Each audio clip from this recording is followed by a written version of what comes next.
Monsieur le commissaire, porte-parole du gouvernement provincial d'Olomami, bonjour. Bonjour. Merci de nous accorder cette interview exclusive. Nous voulons en savoir un peu plus sur la suite des événements à Malemba-Nkulu. Comment se présente la situation actuellement? Qu'est-ce qui est fait? Il y a un calme qui a régné depuis hier. Parce que le gouvernement provincial a été instruit par le pouvoir central, donc bien sûr par le biais du vice-premier ministre, ministre de l'Intérieur, Sécurité et Affaires coutumières.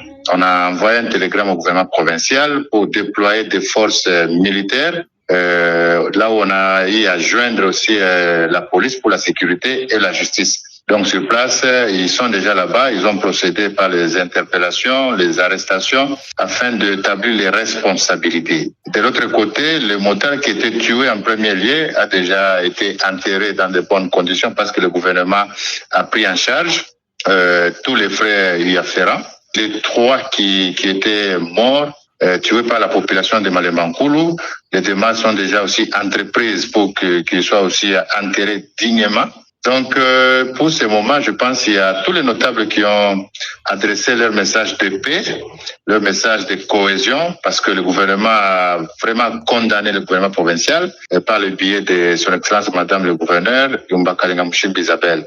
Nous condamnons ces actes-là parce que lorsqu'on avait tué ces motards, la justice était déjà de plein pied pour établir les responsabilités, poursuivre les délinquants là où le bandit. Malheureusement, la population a voulu se faire une justice populaire que nous condamnons parce que ça n'a jamais arrivé à Malemba-Nkulu ni dans les Olomami.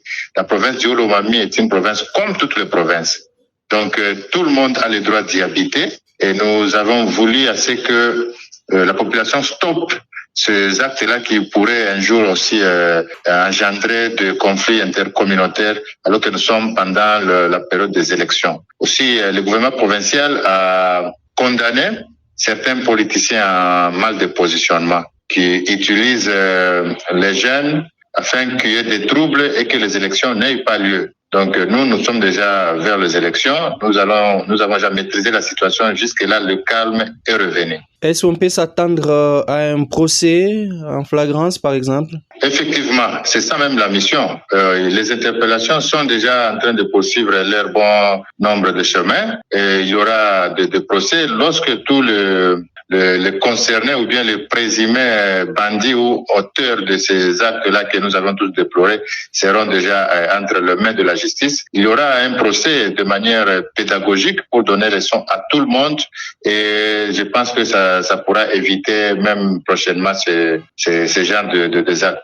Est-ce que votre gouvernement a un chiffre en termes des interpellés pour le moment? Non, jusque-là, il y a eu un conseil provincial de sécurité. Ça a fini un peu tard. C'était déjà dans les heures vespérales. Nous attendons le rapport pour les chiffres de ceux-là qui sont interpellés. Mais là, nous laissons la justice faire son travail au lieu que le gouvernement puisse s'ingérer.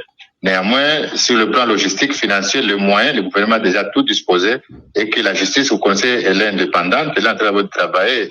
Il y a un travail secret. Donc, on ne peut pas déjà commencer à tout dévoiler. Nous attendons le rapport qui viendra de la justice. Est-ce un parquet militaire, un parquet civil qui s'est déployé sur le terrain? Bien sûr, c'est une mission conjointe. Il y a un parquet civil, il y a un parquet militaire parce qu'il y a eu crépitement de balles, il y a des policiers qui sont blessés. Donc, lorsqu'on va interpeller les inculpés, et c'est là qu'on va maintenant établir par quel juge, devant quel juge ils vont aller se présenter. Donc, ça, c'est à la justice de voir selon les actes ou le type d'infraction commise. Monsieur Smith Masumba, porte-parole du gouvernement provincial du Olomami, merci infiniment d'avoir répondu à nos questions.